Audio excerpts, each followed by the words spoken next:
Hei! Tervetuloa uuteen videoon.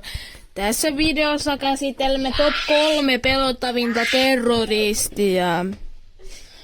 Numero 3. Pipsapossu. Pipsa teurastaa paljon hänen ystäviään. Hän on teurastanut jo Lettulampaan ja Jyri Posson. Hän aikoo teurastaa myös hänen äitinsä.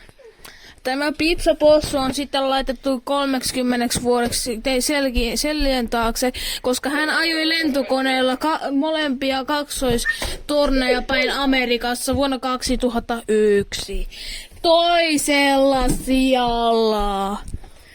Toisella sijalla on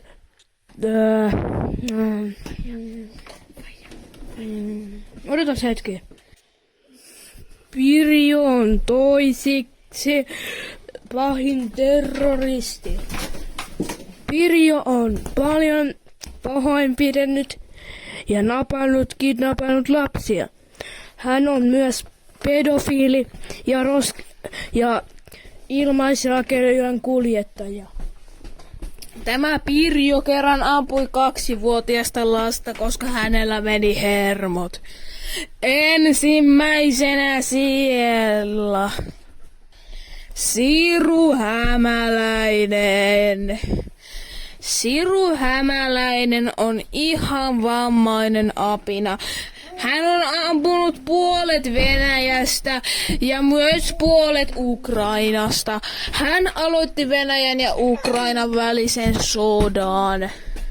Hän on myös miettinyt, että pitäisi aloittaa USA:n kanssa sota, ja hän on monia ihmisiä tappanut jo Nigeriasta. Pari ihmistä on päihittänyt hänet, kuten Eetu Raiskio. Eetu Raiskio veti häntä paistinpannulla päähän ja siitä tuli verta. Hän meni kertomaan äitilleen. Hän äiti tuli AK-47 kanssa pihalle ja alkoi ampumaan Eetu Raiskiota. Hän oli kuitenkin niin paska ampuja, eikä osunut mikään panos minun. Sitten minä juoksin karkuun ja selvisin kotiin. Sitten minä tein rikosilmoituksen ja nyt Siru Hämäläisen äiti on putkassa, vankilassa.